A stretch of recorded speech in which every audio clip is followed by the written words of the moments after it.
योगी सरकार में कैबिनेट मंत्री ओम प्रकाश राजभर हमारे साथ हैं।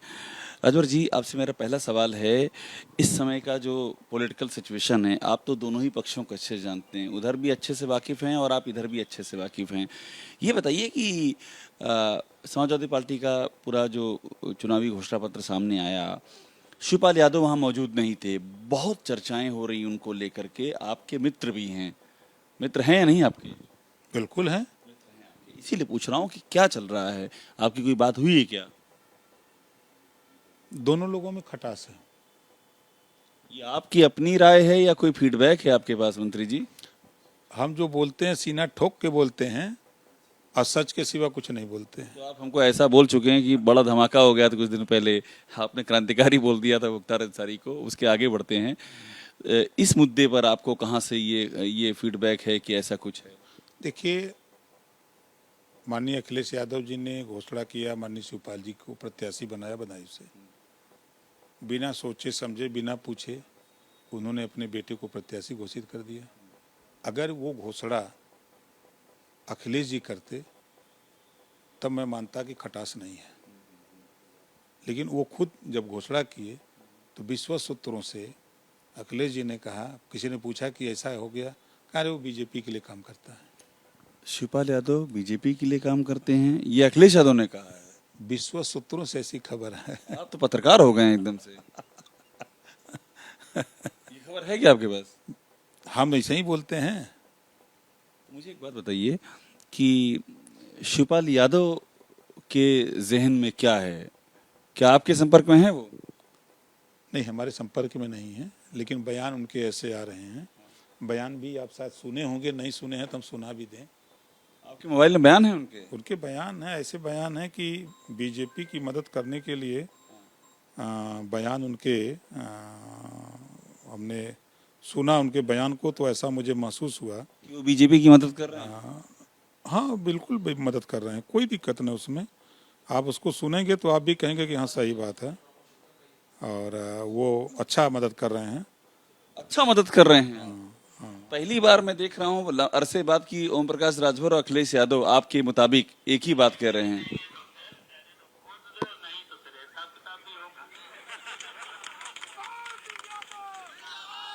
हमारा ही एबीपी लाइव का ही है कि वोट दो वरना हिसाब किताब होगा। ये कहा है, ये कौन सी भाषा है? ये जानबूझ के बोला है उन्होंने? तब कैसे बोला है? हम बोल रहे हैं। ये शिवपाल जी को पहचानते हैं ना, ये शिवपाल जी बोल रहे हैं ना। तो इसका बीजेपी की मदद से क्या ताल्लुक है? तो बयान सुना है मैंने। आप बताइए। ये सुना मैंने। तो ये मतलब कह रहे हैं कि भाजपा को वोट दोगे तो कुछ नहीं होगा। ये कह रहे हैं? उनका अर्थ ये है। तो आप मतलब, हम तो समझ रहे थे कि समाजवादी पार्टी की बात कर रहे हैं। नहीं नहीं, अब ये भाषा क्या, जो सुनेगा तो वोट देगा। आप इतना कॉन्फिडेंस से कैसे कह सकते हैं कि शिवपाल यादव बीजेपी की मदद कर रहे हैं? हम थोड़ा कह रहे हैं, अखिलेश जी कह रहे हैं ना। नहीं, आपका भी ऑब्जर्वेशन है, अभी आपने बयान तो यही साबित करता है ना। की मदद कर रहे हैं बीजेपी। बिल्कुल, वो बयान यही साबित करता है कि ये अच्छा है आप लोगों के लिए? देखिए, विपक्ष लड़ाई से बाहर है। विपक्ष के पास कोई न मुद्दा है, न कोई कार्य योजना है। क्या लड़ाई लड़ेंगे? अभी इधर देखिए, देश के प्रधानमंत्री पूरे देश में रैली कर रहे हैं, और यूपी में आपने देखा कि मेरठ रैली हो गई, आजमगढ़ हो गई, पीलीभीत हो गई, सहारनपुर हो गई। प्रधानमंत्री जी ने खुद किया। 2 दर्जन रैली मुख्यमंत्री कर दिए। अमित शाह जी कई गो रैली कर दिए। अब वहीं ये लोग का पता ही नहीं है कि रैली चुनाव के बाद हुई कि पहले का को हुई। पर ये बताइए, क्या आप ये चाहते हैं ओम प्रकाश राजभर शिवपाल यादव के मित्र रहे हैं? पता नहीं अभी हैं कि नहीं। अभी भी हैं? हम सबके मित्र हैं। सबके मित्र हैं आप, तो क्या आप ये चाहते हैं कि वो आपकी ओर आ जाएं? कौन अपनी गोल को मजबूत नहीं करना चाहेगा? उनके आने से मजबूत होगी बीजेपी? क्यों नहीं होगा? भाई उनका विधायक है ना महाराज, विधायक है कि नहीं?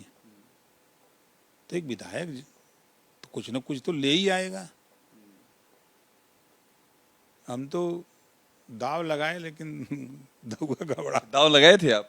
बहुत लोगों पर दाव लगाते रहते हैं। अच्छा, कि उधर से इधर ले आए उनको?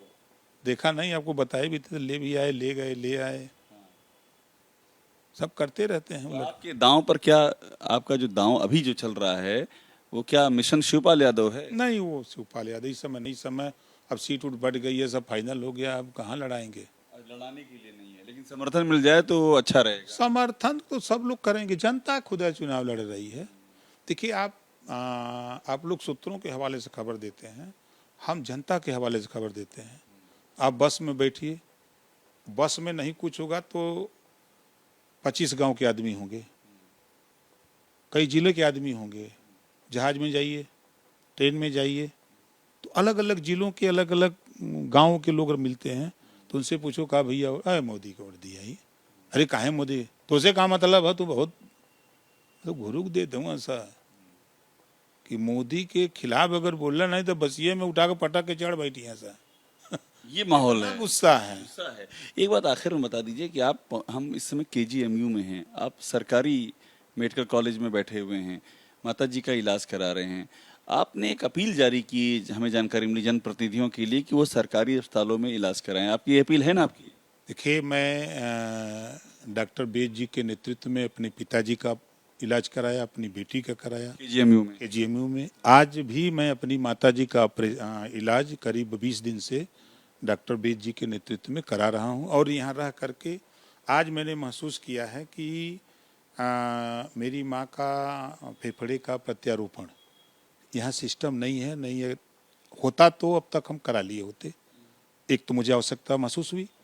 इसी तरह जो सरकारी हॉस्पिटल से जनता का विश्वास हटता जा रहा है और प्राइवेट हॉस्पिटलों में लूट मची है। प्राइवेट अस्पतालों में लूट मची है, ये अनुभव है या सुना सुना ही है बात? मैं खुद लूटा हूँ। मैं प्रकाश राजभर लूट गए। सुन तो लो भैया, मैं अपनी माँ को पहले वहाँ से भेजा कि ले जाओ मेडिकल कॉलेज भर्ती कराना है। मैंने वहाँ एम्बुलेंस से भिजवाया, मेरी सभा लगी थी बिहार में, बिहार चला गया। यहाँ अरुण और अरविंद दोनों थे, और वो लेके चले गए मेदांता लखनऊ वाले, और वहाँ ले गए 4 दिन, उस सब 4 दिन में 4 लाख ले लिए। मेदांता 4 दिन में 4 लाख ले लिए, अब कुछ नहीं किए। फिर जब मैं बिहार से लौटा तो डॉक्टर साहब से बात किया, डॉक्टर बेद जी से बात किया, तो उन्होंने कहा 4 दिन में 4 लाख ले लिया, कुछ नहीं किए? कैसे? नहीं, पर ये कैसे कह सकते हैं कुछ नहीं किया? इलाज किया होगा उसका। क्या किया वहाँ? यहाँ आने के बाद 2 दिन में माँ बोलने लगी, 4 दिन में वहाँ चुप हो गई। आपको लूट लिया उन लोगों और क्या किया है? मेदांता के लोगों वहाँ लूट मची है। वहाँ जो जा रहा है गरीब, उसका सिरिंज लगा के खूनवा निकाल ले रहे हैं सब। ये हाल है वहाँ का। और इलाज कौन कर रहा है? जो यहाँ से ट्रेनिंग लेके जा रहा है मेडिकल कॉलेज से, वही जूनियर डॉक्टर जाकर के हुआ इलाज कर रहे हैं। ओम प्रकाश जो है सीनियर डॉक्टर के यहाँ इलाज नहीं करा रहे हैं। योगी सरकार के कैबिनेट मंत्री ही लुट गए। भैया मेरे वो समय मंत्री नहीं थे हम, लेकिन लुट गए आप। हाँ लूट गए। आज जाते आज भी लुट जाते। नहीं, इसी नाते मैं कह रहा हूँ ना कि देखिए, प्रदेश के जितने भी जनप्रतिनिधि हैं वो अपना इलाज सरकारी हॉस्पिटल में कराने लगे, तो जनता का भी विश्वास बढ़ेगा, जनता का भी ध्यान इधर आएगा, और वहां लूटने से जनता बचेगी। पहली चीज ये मैसेज है आपका सभी के लिए, मैसेज सबके लिए। वहां लूटने से जनता बचेगी, और यहाँ जो कमियां हैं उसमें भी सुधार होगा, बेहतर होगा। तो एक भरोसा जनता का भी। जनता को है भर्ती होने का, जैसे जो जनप्रतिनिधियों का है और आम जनता का है, उसमें फर्क है ना। डॉक्टर बेद जी के फ्लोर पर चलिए, 60 बेड है, कम से कम 60 में आपको 40 ऐसे पेशेंट मिलेंगे, गरीब कमजोर, जिनको खाने के लिए ठिकाना नहीं है। जो डॉक्टर वेद का यहाँ पर है, या पूरे मेडिकल कॉलेज में यही व्यवस्था है, या डॉक्टर वेद की आप यहाँ की बात कर रहे हम फ्लोर पे हैं, यहाँ की बात कर रहा हूँ। आप पूरे घूम जाइए, हम इनकी तारीफ नहीं कर रहा हूँ, मैं यहाँ 22 दिन से देख रहा हूँ आपके इनके फ्लोर। हैं? अपना ऑब्जर्वेशन है। तो जब जनप्रतिनिधि इलाज कराएगा, जो कमी उसको नजर आएगी, तो वो उसको दूर करने का भी प्रयास करेगा। ये मेरा कहने का तात्पर्य। तो ओम प्रकाश राजभर हैं, योगी सरकार में कैबिनेट मंत्री हैं, बड़ी बात कर रहे हैं चाचा शिवपाल यादव के बारे में, जो बीजेपी का कनेक्शन है उसके बारे में बातें कर रहे हैं। अखिलेश यादव के से कुछ इनको इन्फॉर्मेशन मिली है विश्वस्त सूत्रों से, वो बता रहे हैं। और एक बड़ी बात यहाँ के लिए कर रहे हैं कि प्राइवेट अस्पतालों में किस तरह से लूट मची हुई है, और अपील है जनप्रतिनिधियों से कि वो सरकारी अस्पतालों में आएं और परिवार को भी यहीं दिखाएं। कैमरामैन हरिओम मिश्रा के साथ अभिषेक उपाध्याय, एबीपी न्यूज़, लखनऊ।